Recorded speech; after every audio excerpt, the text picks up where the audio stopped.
പക്ഷേ ചർച്ചയിൽ പങ്കെടുക്കാൻ ചുരുക്കം 10-5 പേരാണ് ചർച്ചയിൽ പങ്കെടുത്തത്. രണ്ടാമത്തെ വേദിയിൽ നമ്മൾ ചെന്ന് കാണും വളരെ നിരാശാജനകമായിട്ടാണ് അവിടെ ആ വേദിയിൽ നമുക്ക് കാണാൻ കഴിഞ്ഞത്. ചുരുങ്ങിയ 5-10 പേരും കൂടിയാൽ 100-120 പേര് തികച്ചെടുക്കാൻ വയ്യാത്ത വാളണ്ടിയേഴ്സും അല്ലാത്ത രീതിയിലുള്ള ഒരു ചർച്ചയാണ് അവിടെയും കാണാൻ. ഇവിടെ ആങ്കറിന് വന്ന അവിടെ ഒരു പെൺകുട്ടിക്ക് ആങ്കർ ചെയ്യാൻ പോലും അവസരം കൊടുത്തില്ല. കാരണം അതിന് വലിയൊരു തിരക്കും വലിയൊരു ജനബാഹുല്യം പ്രതീക്ഷിച്ചുകൊണ്ടാണ് ആങ്കറിന് പെൺകുട്ടികളെ കൊണ്ടുവന്നത്.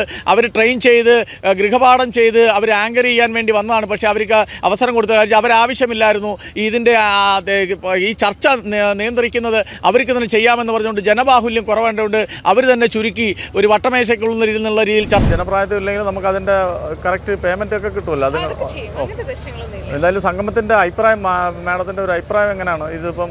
എന്നാലും പൊതുവെ കുറച്ച് കുറവാണെന്ന് തോന്നി. മാഡം നമസ്കാരം. ഇന്ന് അയ്യപ്പ സംഗമത്തിന് വന്നാണോ? അതെ അതെ, അയ്യപ്പ സംഗമത്തിന് എത്തിയതാണ്. ഞാൻ കാലിക്കറ്റിൽ നിന്നാണ് വരുന്നത്. ഇന്നിപ്പോ രണ്ടാമത്തെ വേദിയിൽ വെച്ചാണല്ലോ കാണുന്നത്. അപ്പോൾ അവിടെ ചർച്ചയ്ക്ക് വന്നതാണോ? ഞാൻ ആക്ച്വലി പാനൽ ഡിസ്കഷൻ്റെ തീരുമാനങ്ങളൊക്കെ കേൾക്കാൻ വേണ്ടി വന്നതാണ്. ആക്ച്വലി ആങ്കറിംഗ് ആയിട്ട് നമ്മൾ 2-3 പേര് ഈ പ്രോഗ്രാം പാർട്ടിസിപ്പേറ്റ് ആയിട്ടാണ് വന്നത്. അപ്പോൾ ഇത് പ്ലാറ്റിനം ജൂബിലിയുടെ സെലിബ്രേഷന്റെ ഭാഗമായിട്ട് നടക്കുന്ന അയ്യപ്പ സംഘമാണല്ലോ.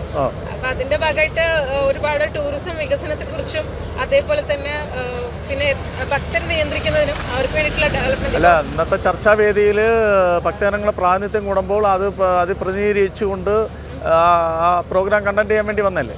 അതായിരുന്നു. അപ്പൊ നമ്മൾ എന്താ വെച്ചാല് അതുമല്ല അത് നമ്മൾ കുറെ ബൈഹാർട്ട് ആക്കിയിട്ട് കുറെ വന്നല്ലേ? ഇത് കുറച്ച് ട്രെയിൻ ചെയ്യും. നമ്മൾക്ക് അവർ പ്രോഷ് തരും, അതനുസരിച്ചാണ് നമ്മൾ പ്രിപ്പയർ ചെയ്യാറ്. പക്ഷെ ആങ്കർ ചെയ്തില്ലല്ലോ ഇന്നിപ്പോ.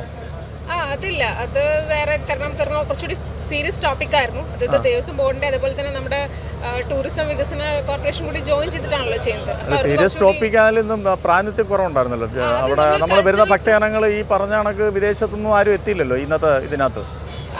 ഒരു കൾച്ചറൽ ഫെസ്റ്റ് അല്ലല്ലോ, ഇറ്റ്സ് നോട്ട് ലൈക്ക് ദാറ്റ്. അപ്പോൾ എന്നാലും അവർ വരുമെന്ന് പറഞ്ഞതാണല്ലോ, ഇന്നിപ്പോൾ വരുമെന്ന് പറഞ്ഞായിരുന്നല്ലോ. അതിന്റെ കൂടുതൽ ഡീറ്റെയിൽസ് എനിക്ക് അറിയില്ല. ആക്ച്വലി ഞാൻ ആങ്കറിംഗ് ആണ് ചെയ്യുന്നത്.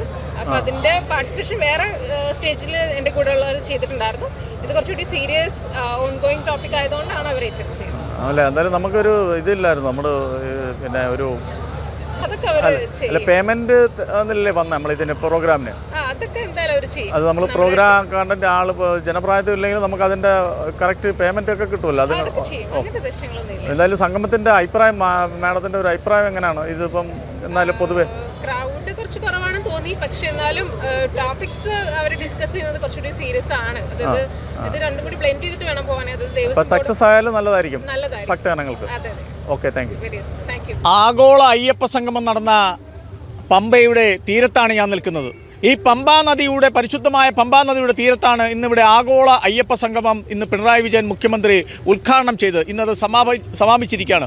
ഈ ശബരിമലയുടെ പ്രദേശവും പമ്പ തീരപ്രദേശവും എല്ലാം ഭക്തജനങ്ങൾക്ക് വേണ്ടി എങ്ങനെ വികസനം കൊണ്ടുവരാം, പ്രകൃതിക്ക് ദോഷം വരാതെ എങ്ങനെ വികസനം കൊണ്ടുവരാം, ഭക്തജനങ്ങൾക്ക് എങ്ങനെ ബുദ്ധിമുട്ടില്ലാതെ ശബരിമലയിൽ ദർശനം നടത്തി തിരിച്ചു പോകാം എന്നൊക്കെയുള്ള രീതിയിൽ ചർച്ചയ്ക്ക് വേണ്ടിയാണ് ഇന്ന് ആഗോള അയ്യപ്പ സംഗമം എന്ന് പറഞ്ഞ പേരിൽ ഇന്നിവിടെ ആഘോഷം നടന്നത്. പക്ഷേ നിർഭാഗ്യവശാൽ അത്തരം സംഗമത്തിൽ പങ്കെടുത്തുകൊണ്ട് 3 വേദികളിലായിട്ട് ഉച്ചയ്ക്ക് ചർച്ചകൾ നടന്നു. പ്രധാന വേദിയായ ഒരു വേദിയിൽ ആ ചർച്ച നടക്കുമ്പോൾ ജയകുമാർ അദ്ദേഹമാണ് ചർച്ച നയിച്ചതെങ്കിലും ആ ചർച്ചാവേദിയിൽ ഒരു 500-1000 പേരിനകത്ത് മാത്രമാണ് ആ ചർച്ചാ ഹാളിൽ ഉണ്ടായിരുന്നത്. ആ ഉണ്ടായിരുന്നതിൽ ഭൂരിഭാഗം പേരും ദേവസ്വം ജീവനക്കാരും മറ്റ് ഉദ്യോഗസ്ഥർ അടങ്ങുന്ന സംഘമാണ്. പക്ഷേ ചർച്ചയിൽ പങ്കെടുക്കാൻ ചുരുക്കം 10-5 പേരാണ് ചർച്ചയിൽ പങ്കെടുത്തത്.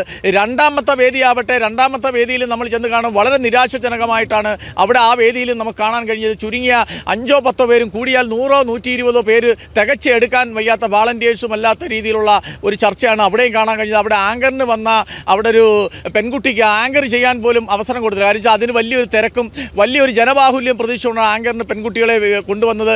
അവർ ട്രെയിൻ ചെയ്ത് ഗൃഹപാഠം ചെയ്ത് അവർ ആങ്കർ ചെയ്യാൻ വേണ്ടി വന്നതാണ്. പക്ഷേ അവർക്ക് അവസരം കൊടുത്തില്ല. കാരണം അവരാവശ്യമില്ലായിരുന്നു ഇതിൻ്റെ ഈ ചർച്ച നിയന്ത്രിക്കുന്നത് അവർക്ക് തന്നെ ചെയ്യാമെന്ന് പറഞ്ഞുകൊണ്ട് ജനബാഹുല്യം കുറവേണ്ടതുകൊണ്ട് അവർ തന്നെ ചുരുക്കി ഒരു വട്ടമേശയ്ക്കുള്ളിരുന്നുള്ള രീതിയിൽ ചർച്ച ചെയ്ത് 3ാമത്തെ വേദിയിൽ അതേ കണക്കാണ് ചർച്ച നടന്നത്. അവിടെയും ജനങ്ങളുടെ ബാഹുല്യം അവർ ഈ പ്രതീക്ഷിച്ച അനുസരിച്ച ഒരു കാര്യവും നടന്നില്ല. അവിടെ ആങ്കർ ചെയ്യാൻ വന്ന കുട്ടികൾ അവർക്കും അവസരം കൊടുത്തില്ല.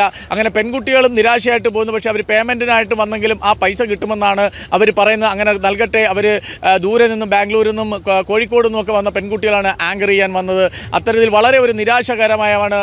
നമ്മുടെ രാജ്യത്ത് നിയമമല്ല എന്ത് കാര്യങ്ങളും ജനങ്ങളുടെ അഭിപ്രായം തേടാൻ ഇങ്ങനെ സംഗമത്തിലൂടെ അല്ലാതെ തന്നെ തന്നെ പല രീതിയിലുള്ള മാർഗ്ഗങ്ങളുണ്ട്. ഒരു മുഖ്യമന്ത്രിക്കോ ഒരു സംസ്ഥാനത്തിനോ ജനങ്ങൾക്ക് ഏത് രീതിയിൽ ഒരു സംസ്ഥാനത്തെ അല്ലെങ്കിൽ ഒരു ക്ഷേത്രത്തിനകത്ത് എന്തൊക്കെ തീരുമാനങ്ങൾ എടുക്കണം, ഏതൊക്കെ രീതിയിൽ പുരോഗമനം നടത്തണമെന്നൊക്കെ അവർക്ക് സ്വീകരിക്കാൻ വേണ്ടുന്ന പല സർവേകളുണ്ട്.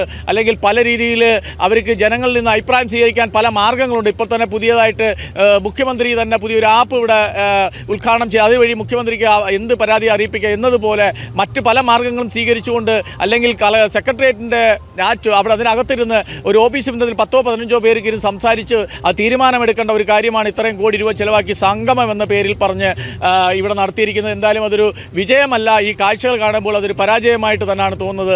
അവർക്ക് എന്തായാലും ഇതിൽ നിന്ന് കിട്ടിയ ഊർജ്ജവും ഗുണവും വെച്ച് ഈ ജനങ്ങൾക്കും ഭക്തജനങ്ങൾക്കും ഈ പമ്പയിലും ശബരിമലയിലും വികസനങ്ങൾ ഇതിൻ്റെ പ്രാവൃത്തി അവരെന്താണോ ഉദ്ദേശിച്ചത് ആ ഉദ്ദേശ ലക്ഷ്യം നടക്കട്ടെ. ഭക്തജനങ്ങൾക്ക് ശബരിമലയിൽ ആചാര അനുഷ്ഠാനമായിട്ട് സൗകര്യപ്രദമായിട്ട് അവർക്ക് പോകാൻ സാധിക്കട്ടെ. അത് പ്രതീക്ഷിക്കുന്നു. കർമ്മ ന്യൂസ് രാമഭദ്രൻ.